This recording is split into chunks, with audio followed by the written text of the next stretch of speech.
ಮಾವಯ್ಯ, ಏನು 2 ದಿನದಿಂದ ಈ ರೀತಿ ಇದೆಯಾ? ಏನಾಯಿತು?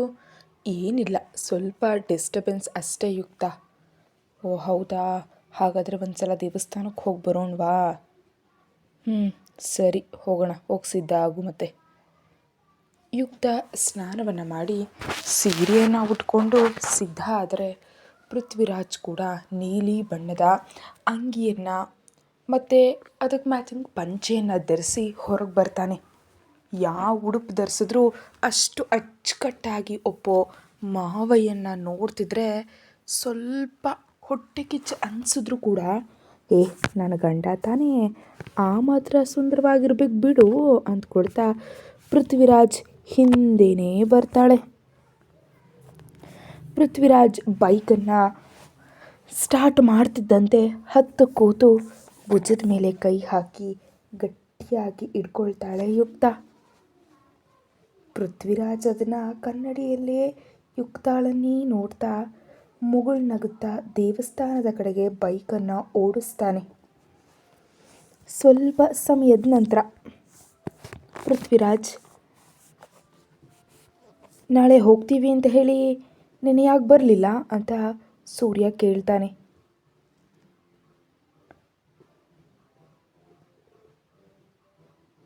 ಅಕ್ಕಿನ ಕರ್ಕೊಂಡು ಹೋಗೋದಕ್ಕೆ ಬಾವ ಊರಿಗೆ ಬಂದಿದ್ರು ಸೂರ್ಯ, ಅದಕ್ಕೆ ನಾನು ಇಲ್ಲೇ ಉಳ್ಕೊಂಡ್ಬಿಟ್ಟೆ. ಸರಿ, ಮತ್ತೆ ಈಗ ಹೋಗೋಣವಾ ಆ ಊರಿಗೆ? ಬೇಡ, ಆದರೆ ಒಮ್ಮೆ ಈ ವಿಡಿಯೋನ ನೀನು ನೋಡು ಫಸ್ಟು. ವಿಡಿಯೋನಾ ಅಂತ ಪೃಥ್ವಿರಾಜ್ ಫೋನನ್ನು ತೆಗೆದುಕೊಂಡು ಅಲ್ಲಿದ್ದಂತಹ ವಿಡಿಯೋವನ್ನು ತೆರೆದು ನೋಡ್ತಾನೆ ಸೂರ್ಯ. ಬೆಳಿಗ್ಗೆ ಯುಕ್ತಾಳೊಂದಿಗೆ ದೇವಸ್ಥಾನಕ್ಕೆ ಹೋದೆ, ಅಲ್ಲೇ ಇದೆಲ್ಲ ನಡೀತು ಅಂತ ಹೇಳುವುದಕ್ಕೆ ಪ್ರಾರಂಭಿಸ್ತಾನೆ ಪೃಥ್ವಿ. ಅಂಜು ಮದುವೆ ಆದಮೇಲೆ ಬರದೇ ಇರೋದ್ರಿಂದ ಸುತ್ತಲೂ ನೋಡ್ತಾ ಬೈಕನ್ನು ನಿಲ್ಲಿಸ್ತಾ ಇದ್ದಂತೆ ಯುಕ್ತ ಬೈಕ್ ಇಳಿದು ಕಾಲುಗಳನ್ನ ತೊಳ್ಕೊಂಡು, ಮಾವಯ್ಯ ಬಾ ಅಂತ ಕರೀತಾಳೆ ಆಕೆ. ಹಾಂ, ಬರ್ತಿದ್ದೀನಿ ಅಂತ ತಾನು ಕೂಡ ಹೋಗಿ ಕಾಲುಗಳನ್ನ ತೊಳ್ಕೊಂಡು ಯುಕ್ತಾಳೊಂದಿಗೆ ಅವನು ಕೂಡ ಒಳಗಡೆ ಹೋಗ್ತಾನೆ. ಜನ ಯಾರೂ ಇಲ್ಲದೆ ಇರೋದ್ರಿಂದ ಪೂಜಾರಿ ಇವರನ್ನು ಮಾತಾಡಿಸಿ ಪೂಜೆಯನ್ನು ಮಾಡಿಸಿ ಪ್ರಸಾದವನ್ನು ಕೊಡ್ತಾರೆ ಇಬ್ಬರಿಗೂ. ಅದನ್ನು ತೆಗೆದುಕೊಂಡು ಇಬ್ಬರು ಅಲ್ಲೇ ಕೂತ್ಕೊಳ್ತಾರೆ. ಸುತ್ತಲಿರೋ ಬೇವಿನ ಮರಗಳ ತಂಪಾದ ಗಾಳಿಗೆ ಮನಸ್ಸಿಗೆ ಸ್ವಲ್ಪ ಪ್ರಶಾಂತತೆ ಅಂತ ಅನಿಸಿ, ಮಾವಯ್ಯ ಇಲ್ಲಿ ಚೆನ್ನಾಗಿದೆ ಅಲ್ವೇ ಅಂತ ಹೇಳ್ತಾ ಇದ್ರೆ, ದೇವಸ್ಥಾನ ಅಲ್ವಾ, ಸ್ವಲ್ಪ ಪಾಸಿಟಿವ್ ವೈಬ್ರೇಷನ್ಸ್ ಇರುತ್ತೆ ಯುಕ್ತ ಅಂತ ಸುತ್ತಲೂ ನೋಡ್ತಾನೆ ಪೃಥ್ವಿ. ಅಮ್ಮನವರ ದೇವಸ್ಥಾನದ ಸುತ್ತಲೂ ಅಷ್ಟು ಖಾಲಿ ಜಾಗವೇ ಇದ್ದರೂ ಜಾತ್ರೆಗೋಸ್ಕರ ಅಂತ ಕೆಲವು ಮರಗಳು ಅಡ್ಡವಾಗಿರೋದ್ರಿಂದ ಅವುಗಳನ್ನ ಕೂಡ ಕಡಿಸಿ ಇನ್ನು ಸ್ವಲ್ಪ ದೊಡ್ಡದಾಗಿ ಮಾಡಿಸ್ತಾರೆ. ಹಾಗೆ ನೋಡ್ತಿದ್ರೆ ದೂರದಲ್ಲಿರೋ ತೆಂಗಿನ ತೋಟದ ಹತ್ರ ಆತನ ದೃಷ್ಟಿ ನಿಲ್ಲುತ್ತೆ. ಯುಕ್ತ, ನೀನು ಇಲ್ಲೇ ಇರು, ಈಗಲೇ ನಾನು ಬರ್ತೀನಿ ಅಂತ ಅವನು ಹೇಳೋದಕ್ಕೆ ಹೋಗ್ತಾ ಇದ್ದರೆ ಕೈ ಹಿಡಿದು ತಡೆದು, ದೇವಸ್ಥಾನಕ್ಕೆ ಬಂದ ಮೇಲೂ ನಿಂದು ಬರೀ ಕೆಲಸಗಳೇನ ಮಾವಯ್ಯ ಅಂತ ಅಂತಾಳೆ. ಅಯ್ಯೋ, ಎಲ್ಲಿಗೂ ಹೋಗೋದಿಲ್ಲ ಬಿಡೇ, ಒಮ್ಮೆ ಸುತ್ಕೊಂಡು ಬರ್ತೀನಿ, ಈ ನಡುವೆ ಇತ್ತ ಕಡೆ ಬಂದೇ ಇಲ್ಲ ಅಂತ ಹೇಳ್ತಾನೆ. ಹಾಗಾದರೆ ನನ್ನ ಮನೆ ಹತ್ರ ಬಿಟ್ಟು ಆಮೇಲೆ ಬಾ, ಬಿಸಿಲು ನೋಡು ಹೇಗಿದೆ. ಸರಿ ಸರಿ ಬಾ ಅಂತ ಯುಕ್ತಾಳ ಕೈಯನ್ನು ಹಿಡಿದು ಮೇಲಕ್ಕೆ ಎತ್ತಿ ಬೈಕ್ ಹತ್ತಿರ ಬಂದ ಮೇಲೆ ಪೃಥ್ವಿರಾಜ್ ಆಗಾಗ ಆ ತೋಟವನ್ನೇ ನೋಡ್ತಾ ಇದ್ದರೆ, ಮಾವಯ್ಯ ಅಂತ ಭುಜದ ಮೇಲೆ ತಡ್ತಾಳೆ ಯುಕ್ತ. ಅವನಿನ್ನೂ ಅತ್ತ ಕಡೆನೇ ನೋಡ್ತಿದ್ದಕ್ಕೆ. ಬಾ ಹತ್ತು ಅಂತ ಬೈಕ್ ಸ್ಟಾರ್ಟ್ ಮಾಡಿ ಯುಕ್ತಾಳನ್ನು ಹತ್ತಿಸ್ಕೊಂಡು 10 ನಿಮಿಷದಲ್ಲಿ ಮನೆ ಹತ್ರ ಬಿಟ್ಟು ತಾನು ಒಳಗೆ ಹೋಗೋದಕ್ಕಿಂತ ಮುಂಚೆಯೇ ಮತ್ತೆ ಗಾಡಿಯನ್ನು ಹಿಂತಿರುಗಿಸ್ಕೊಂಡು ಬಂದು ದೇವಸ್ಥಾನದಲ್ಲಿ ನಿಲ್ಲಿಸ್ತಾನೆ. ಮರದ ಕೆಳಗೆ ಕೂತಿದ್ದಂಥ ಪೂಜಾರಿ ಪೃಥ್ವಿರಾಜನ್ನ ನೋಡಿ, ಏನಾಯ್ತು ಪೃಥ್ವಿ, ಮತ್ತೆ ಬಂದಿದ್ದೀರಿ ಅಂತ ಕೇಳ್ತಾರೆ ಅವರು ಅವನು ಪುನಃ ಬಂದಿದ್ದಕ್ಕೆ. ಅದು ಏನಿಲ್ಲ ಪೂಜಾವ್ರಿ, ಆ ತೋಟ ಅಂತ ಆ ತೆಂಗಿನ ತೋಟದ ಕಡೆ ಬೆರಳನ್ನು ತೋರಿಸ್ತಾನೆ. ಓ, ಆ ತೋಟನಾ? ಅದು ಪಾಂಡು ಅವರದಲ್ವಾ? ಅದಲ್ಲ, ಅಲ್ಲಿಗೆ ಯಾರಾದರೂ ಹೆಚ್ಚಾಗಿ ಬರೋದು ಹೋಗೋದು ಯಾರಾದರೂ ಮಾಡ್ತಿದ್ದಾರಾ? ಹಗಲಿನಲ್ಲಾದರೆ ಯಾರೂ ಬರೋದಿಲ್ಲಪ್ಪ. ಇನ್ನು ರಾತ್ರಿ ವಿಷಯ ಆದರೆ ಅದು ನನಗೆ ಗೊತ್ತಿಲ್ಲ. ಹೌದಾ ಅಂತ ಹೊರಗೆ ಬಂದು ಸುತ್ತಲೂ ನೋಡ್ತಾ ತೆಂಗಿನ ತೋಟದ ಕಡೆಗೆ ಹೋಗ್ತಾನೆ. ಒಳಗೆ ಬಂದು ನೋಡ್ತಿದ್ರೆ ತೆಂಗಿನ ಮರಗಳ ಹತ್ತಿ ಕೆಲವು ಜನರು ಕಾಯಿಗಳನ್ನ ಇಳಿಸ್ತಿದ್ರೆ ಇನ್ನು ಕೆಲವು ಜನರು ಅವುಗಳನ್ನ ರಾಶಿ ಹಾಕ್ತಾ ಇರ್ತಾರೆ.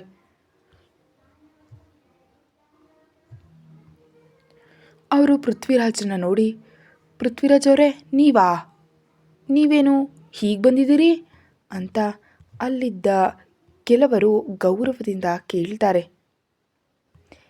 ಏನಿಲ್ಲ, ಒಮ್ಮೆ ತೋಟ ನೋಡ್ಬೇಕಂತ ಅನ್ನಿಸ್ತು ಬಂದೆ. ಇದು ಪಾಂಡುರಂಗರವರ ತೋಟ ಅಲ್ವಾ? ಹಾಂ, ಹೌದಪ್ಪ. ನನಗೆ ತಿಳಿದವರು ಒಂದು ಗಾಡಿ ತೆಂಗಿನ ಮರ ಬೇಕು ಅಂತ ಕೇಳ್ತಿದ್ದಾರೆ. ಆ ಆರ್ಡರನ್ನು ಇಲ್ಲೇ ಹೇಳಿದ್ರೆ ಚೆನ್ನಾಗಿರುತ್ತೆ ಅಂತ ಅಂದ್ಕೊಳ್ತಿದ್ದೀನಿ ಅಂತ ಅಂದಿದ ತಕ್ಷಣ ಅವರು ಕೂಡ ಹೌದಾ, ಸರಿ ಸರಿ, ನೀವು ಒಮ್ಮೆ ಸುತ್ತಾಡ್ಕೊಂಡು ಬನ್ನಿ. ಅಷ್ಟರಲ್ಲಿ ಸಂಜೆ ಬರ್ತಾನೆ. ಒಮ್ಮೆ ಮಾತಾಡಿ ಅಂತ ಅಂತಾರೆ. ಅದೇನು, ಸಂಜಯ್ ಕೋಳಿ ಫಾರ್ಮ್ ಹತ್ರ ಇದ್ದಾನೆ ಅಂತ ಅಂದರು.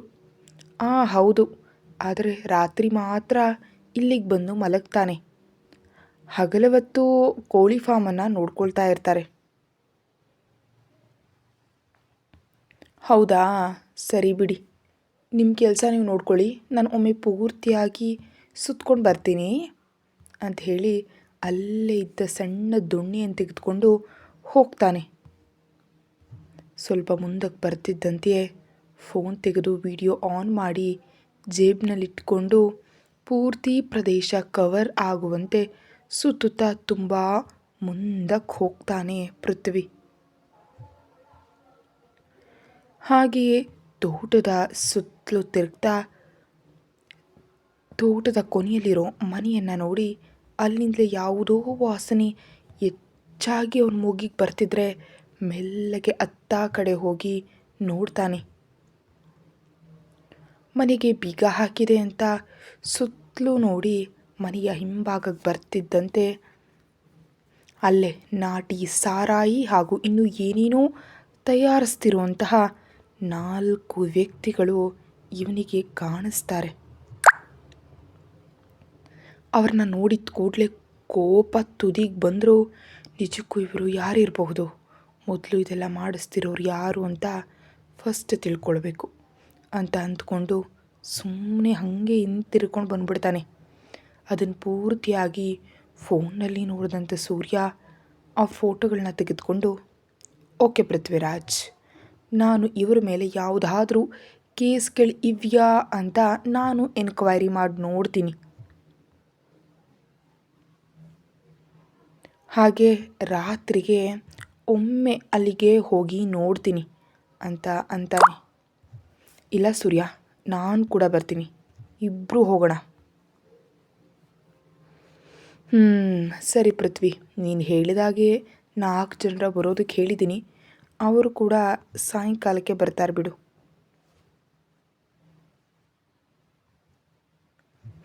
ಸರಿ ಸರಿ, ಹಾಗಾದರೆ ಒಳ್ಳೆಯದು.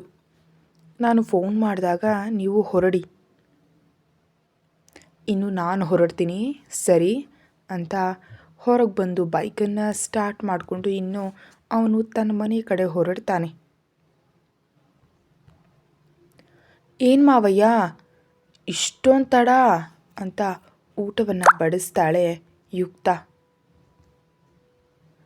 ಸ್ವಲ್ಪ ಕೆಲಸ ಇತ್ತು ಯುಕ್ತ, ನೀನು ಕೂಡ ತಿನ್ನು. ಬೇಡ, ಸ್ವಲ್ಪ ಹೊತ್ತು ಬಿಟ್ಟು ನಾನು ಆಮೇಲೆ ತಿಂತೀನಿ. ಸರಿ ಅಂತ ಮತ್ತೆ ತಲೆಗೆ ಟವಲ್ ಸುತ್ಕೊಂಡಿದ್ದನ್ನು ಯುಕ್ತಾಳನ್ನು ನೋಡಿ, ಏನೇ ನೀನು ಮತ್ತೆ ಸ್ನಾನ ಮಾಡಿದ್ಯಾ ಅಂತ ಕೇಳ್ತಾನೆ. ಹಾಂ ಹೌದು, ಆ ಮಾತ್ರೆಗಳನ್ನೆಲ್ಲ ಬಳಸ್ತಿದ್ದೀನಲ್ವೇ, ಅದಕ್ಕೆ ಮನೆಗೆ ಬರ್ತಿದ್ದಂತೆ ಪೀರಿಯಡ್ ಆಗೋದೆ. ಓ ಆಯಿತು ಸರಿ, ಮತ್ತು ನೋವಿದೆಯಾ? ಹಾಂ, ಹೊಟ್ಟೆ ಬೆನ್ನು ತುಂಬ ನೋವಾಗ್ತಿದೆ ನನಗೆ. ಮೊದಲು ನೀನು ತಿನ್ನು, ಸ್ವಲ್ಪ ಹೊತ್ತು ಮಲಗಿದ್ರೆ ಕಡಿಮೆ ಆಗತ್ತೆ. ಇನ್ನೇನು ಮಾತಾಡೋದಕ್ಕಾಗದೆ ಗಬಗಬನೆ 2 ತುತ್ತು ತಿಂದು ಕೋಣೆಗೆ ಹೋದರೆ ಯುಕ್ತ ಎಲ್ಲವನ್ನ ತೆಗೆದಿಟ್ಟು ಮತ್ತೊಂದು ಕೋಣೆಯಲ್ಲಿ ಕೆಳಗಡೆ ಮಲಗ್ತಾಳೆ. ಯುಕ್ತ ಹೇಗಿದೆ ಇವಾಗ ಅಂತ ಪೃಥ್ವಿರಾಜ್ ಹತ್ತಿರಕ್ಕೆ ಬರ್ತಾ ಇದ್ದರೆ, ಏ ಅಲ್ಲೇ ಇರು ಮಾವಯ್ಯ, ನೀನು ಹತ್ರಕ್ಕೆ ಬರ್ಬೇಡ ಅಂತ ಎದ್ದು ಕೂತು ಹೇಳ್ತಾಳೆ. ಛೇ, ಇಂಥ ಸಮಯದಲ್ಲಿ ಇವೆಲ್ಲ ಅಗತ್ಯ ಇದೆಯಾ ಯುಕ್ತ ಅಂತ ಅಸಹನೆಯಿಂದ ಪಕ್ಕದಲ್ಲಿ ಬಂದು ಅವನು ಕೂತ್ಕೊಳ್ತಾ ಇದ್ದಂತೆ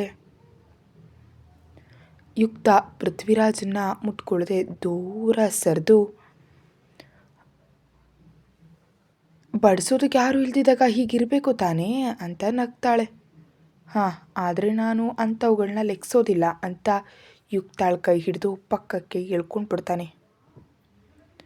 ಮಾವಯ್ಯ ಅಂತ ಭಯದಿಂದ ದೂರ ಸರಿಯೋದಕ್ಕೆ ಹೋಗ್ತಾ ಇದ್ದರೆ ಅವಳ ಭುಜದ ಮೇಲೆ ಕೈಯನ್ನು ಹಾಕಿ ಇನ್ನೂ ಸ್ವಲ್ಪ ಹತ್ತಿರಕ್ಕೆ ಎಳ್ಕೊಂಡ್ಬಿಟ್ಟು, ಹುಷ್, ಕಿರಿಕಿರಿ ಮಾಡಬೇಡ ಯುಕ್ತ ನನಗೆ ನೀನು, ನಾನೇ ಹೇಳ್ತಿದ್ದೀನಲ್ವಾ, ಸುಮ್ಮನೆ ಇರೋ ಅಂತ ತನ್ನ ಹೆಂಡತಿಯನ್ನು ಗದರಿಬಿಡ್ತಾನೆ.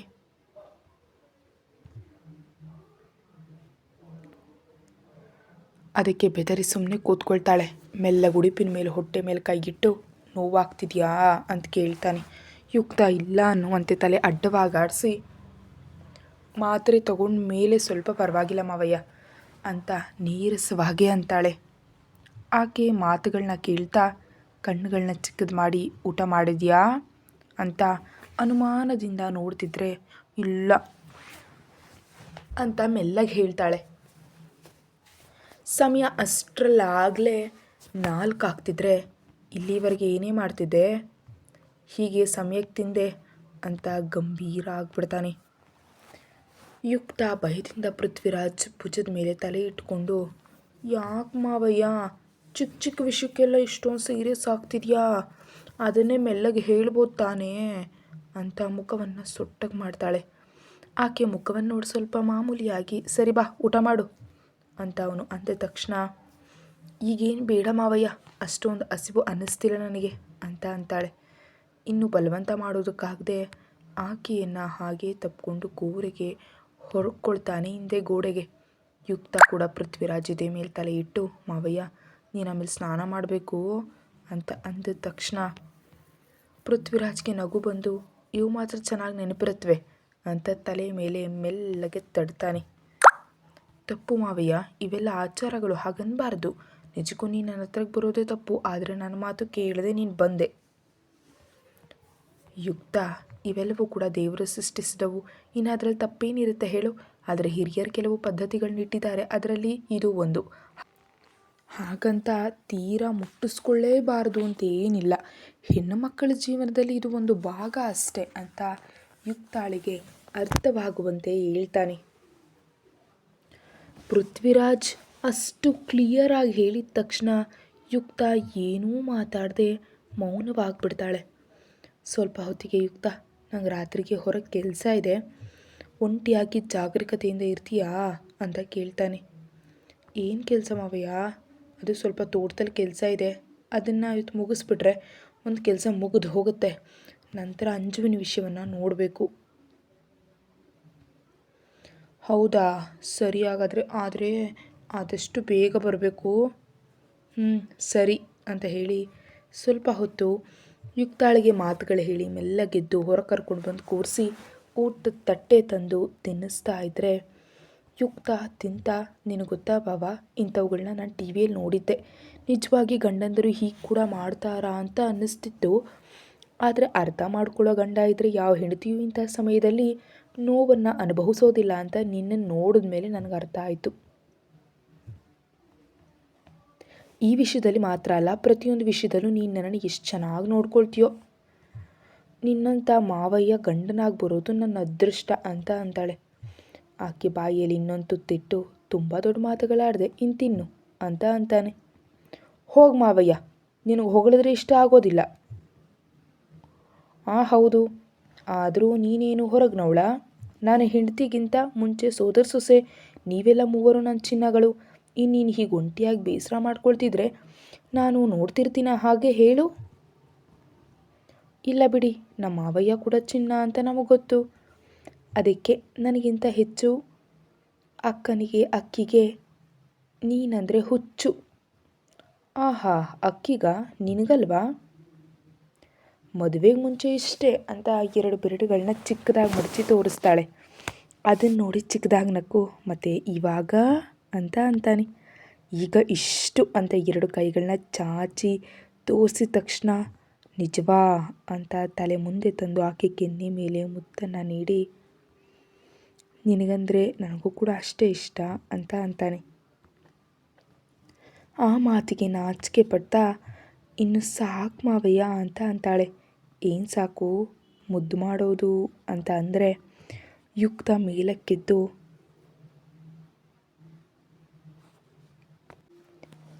ಅಡುಗೆ ಮನೆಗೆ ಓಡಿ ಹೋಗ್ಬಿಡ್ತಾಳೆ. ಪೃಥ್ವಿರಾಜ್ ನಗ್ತಾ ಕೈ ತೊಳ್ಕೊಂಡು ಸ್ನಾನಕ್ಕೆ ಹೋಗ್ತಿದ್ದಂತೆ ಯುಕ್ತ ಹಿಂದೆ ಬಂದು ತಟ್ಟೆಯನ್ನು ತೆಗೆದು ಪೃಥ್ವಿರಾಜ್ಗಾಗಿ ಟೀ ಮಾಡಿ ಕೊಡ್ತಾಳೆ.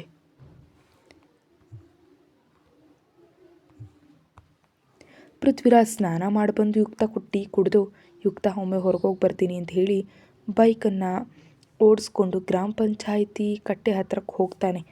ವಾತಾವರಣ ತಂಪಾಗಿರೋದ್ರಿಂದ ಹಿರಿಯರು ಅಲ್ಲೇ ಕೂತ್ಕೊಂಡಿದ್ರೆ ಪೃಥ್ವಿರಾಜ್ನ ನೋಡಿ, ನಮಸ್ತೆ ಪೃಥ್ವಿರಾಜ್ ಅವರೇ ಅಂತ ಅಂತಾರೆ. ಪೃಥ್ವಿರಾಜ್ ತಲೆ ಆಡಿಸಿ ಬೈಕನ್ನು ನಿಲ್ಲಿಸಿ ಸೀಟಿನ ಮೇಲೆ ಕೂತು, ನಾಳೆ ಪಂಚಾಯಿತಿ ಕರಿತಿದ್ದೀವಿ, ಎಲ್ರಿಗೂ ಬರೋದು ಕೇಳಿ, ಯಾರು ತಪ್ಪಿಸ್ಕೊಳ್ಬಾರ್ದು ಅಂತ ಗಂಭೀರವಾಗಿ ಹೇಳ್ತಿದ್ರೆ, ಯಾವಾಗಲೂ ಕೂಲಾಗಿರೋ ಪೃಥ್ವಿರಾಜ್ ಈಗ ಗಂಭೀರವಾಗಿ ಹೇಳ್ತಿರೋದ್ರಿಂದ ವಿಷಯ ಏನು ಮುಖ್ಯವಾದದಂತ ಅರ್ಥ ಆಗಿ, ಏನಾಯ್ತಪ್ಪ ಪೃಥ್ವಿರಾಜಪ್ಪ, ಏನಾಯಿತು ಅಂತ ಅವರಿದ್ದವರೆಲ್ಲ ಕೇಳ್ತಾರೆ. ನಾಳೆ ಪಂಚಾಯಿತಿಲಿ ಹೇಳ್ತೀನಯ್ಯ, ನೀವು ಮಾತ್ರ ಇದನ್ನು ಡಂಗೂರ ಸಾರಿಸಿ ಅಂತ ಗಟ್ಟಿಯಾಗಿ ಹೇಳಿ ಅಲ್ಲಿಂದ ಕೆರೆ ಹತ್ರಕ್ಕೆ ಹೋಗ್ತಾನೆ. ಅಲ್ಲಿ ಯಾರೂ ಇಲ್ಲದೆ ಇರೋದ್ರಿಂದ ಸೂರ್ಯನಿಗೆ ಫೋನ್ ಮಾಡಿ ಮಾತಾಡಿ ಕತ್ತಲೆಯಾಗೋದ್ರೊಳಗೆ ಮನೆಗೆ ಬರ್ತಾನೆ. ಯುಕ್ತ ಅಡುಗೆಯನ್ನು ಮಾಡಿ ಪೃಥ್ವಿರಾಜ್ಗೆ ಊಟವನ್ನು ಬಡಿಸ್ತಿದ್ರೆ ಪೃಥ್ವಿರಾಜ್ ಯುಕ್ತಾಳನ್ನು ಕೂಡ ಕೂರಿಸ್ಕೊಂಡು ಇಬ್ಬರು ಸೇರಿ ತಿನ್ನೋಣ ಅಂತ ಅಂತಾನೆ. ಯುಕ್ತ ಕೂಡ ಪೃಥ್ವಿರಾಜ್ ಜೊತೆ ತಿಂದು ಎಲ್ಲವನ್ನ ಜೋಡಿಸಿಟ್ಟು ಬೇರೆ ಕೋಣೆಗೆ ಹೋಗಿ ಕೆಳಗೆ ಒಂದು ದಿಂಬು ಹಾಕ್ಕೊಂಡು ಮಲ್ಕೊಳ್ತಾಳೆ. ಪೃಥ್ವಿರಾಜ್ ಸ್ವಲ್ಪ ಹೊತ್ತು ಹೊರಗೆ ಸುತ್ತಾಡಿ ಬಂದು ಸಮಯ 12 ಆಗೋದಕ್ಕೆ ಇನ್ನು 3 ಗಂಟೆ ಇರೋದ್ರಿಂದ ಮುಖ್ಯ ಬಾಗಿಲನ್ನು ಮುಚ್ಚಿ ಯುಕ್ತಾಳ ಕೋಣೆಗೆ ಬಂದು ಆಕೆ ಪಕ್ಕದಲ್ಲೇ ಇನ್ನೊಂದು ದಿಂಬನ್ನು ಹಾಕ್ಕೊಂಡು ಆತ ಮಲಗೋದನ್ನು ನೋಡಿ, ಮಾವಯ್ಯ ನೀನು ಮಂಚದ ಮೇಲೆ ಹೋಗಿ ಮಲ್ಕೋಬೋದಲ್ವಾ ಅಂತ ಅಂತಾಳೆ. ನೀನು ಇಲ್ದಿದ್ರೆ ನಿದ್ದೆ ಬರೋದಿಲ್ಲ ಯುಕ್ತ, ನನಗೆ ನೆಲದ ಮೇಲಾದರೂ ಪರವಾಗಿಲ್ಲ, ನೀನು ಹತ್ತಿರದಲ್ಲಿದೆಯಾ ಅಲ್ವಾ ಅಂತ ಯುಕ್ತಾಳನ್ನು ಹತ್ತಿರಕ್ಕೆ ಎಳಕೊಂಡು ಮಲಗಿಸ್ಕೊತಾನೆ. ಇನ್ನು ಹೇಳಿದರೆ ಪೃಥ್ವಿರಾಜ್ ಕೇಳೋದಿಲ್ಲ ಅಂತ ಯುಕ್ತಾಳಿಗೆ ಕೂಡ ಸ್ವಲ್ಪ ನಡು ನೋವಿರೋದ್ರಿಂದ ಪೃಥ್ವಿರಾಜನ್ನು ಹಿಡ್ಕೊಂಡು ನಿದ್ರೆ ಮಾಡ್ತಾಳೆ. ಪೃಥ್ವಿರಾಜ್ ಕೂಡ ಯೋಚಿಸಲೇ ಮೆಲ್ಲಗೆ ನಿದ್ರೆಗೆ ಜಾರ್ತಾನೆ. ಸರಿಯಾಗಿ 12 ಗಂಟೆಗೆ ಅಲಾರಾಮ್ ಮೊಳಗ್ತಿದ್ರೆ ಟಕ್ಕನಿದ್ದ ಅಲಾರಾಮ್ ಆಫ್ ಮಾಡಿ ಮಲಗಿರೋ ಯುಕ್ತಾಳ ಹಣೆ ಮೇಲೆ ಮುದ್ದು ಮಾಡಿ ಮೆಲ್ಲಗೆ ಆಕೆ ತಲೆಯನ್ನು ದಿಂಬಿನ ಮೇಲಿರಿಸಿ ಎದ್ದು ಬಟ್ಟೆ ಧರಿಸಿ ಬಾಗಿಲು ಹಾಕಿ ಹೊರಗೆ ಬರ್ತಾನೆ. ಸುತ್ತಲೂ ಒಮ್ಮೆ ನೋಡಿ ಬೈಕ್ ಆದರೆ ಶಬ್ದ ಬರುತ್ತೆ ಅಂತ ಕಾರನ್ನು ಸ್ಟಾರ್ಟ್ ಮಾಡಿ ಸೂರ್ಯ ಫೋನ್ ಮಾಡ್ತಾನೆ. ಸೂರ್ಯ ಈಗಾಗಲೇ ಪೊಲೀಸರನ್ನ ಕರ್ಕೊಂಡು ದೇವಸ್ಥಾನದ ಹತ್ರ ಇರೋದಾಗಿ ಹೇಳಿದ್ರಿಂದ ತಾನು ಕೂಡ ಅಲ್ಲಿಗೆ ಹೋಗ್ತಾನೆ. 5 ನಿಮಿಷಕ್ಕೆ ದೇವಸ್ಥಾನವನ್ನು ತಲುಪಿ ಸೂರ್ಯನ ನೋಡಿ ಕಾರ್ ಹಿಡಿದು ಹತ್ರಕ್ಕೆ ಬಂದು, ಸೂರ್ಯ ಇಲ್ಲಿಂದ ನಡ್ಕೊಂಡು ಹೋಗೋಣ ಅಂತಾನೆ. ಹಾಂ ಸರಿ ಪೃಥ್ವಿರಾಜ್ ಅಂತ ಮೆಲ್ಲಗೆ ಗೇಟ್ ತೆಗೆದು 6 ಜನರು ಒಳಗೆ ಹೋಗ್ತಾರೆ. ಕತೆ ಮುಂದುವರಿಯುತ್ತೆ. ಹೆಚ್ಚಿನ ವಿಡಿಯೋಗಾಗಿ ಚಾನಲ್ಗೆ ಮೆಂಬರ್ಶಿಪ್ ತೊಗೊಂಡು ವಿಡಿಯೋ ನೋಡಿ. Thank you.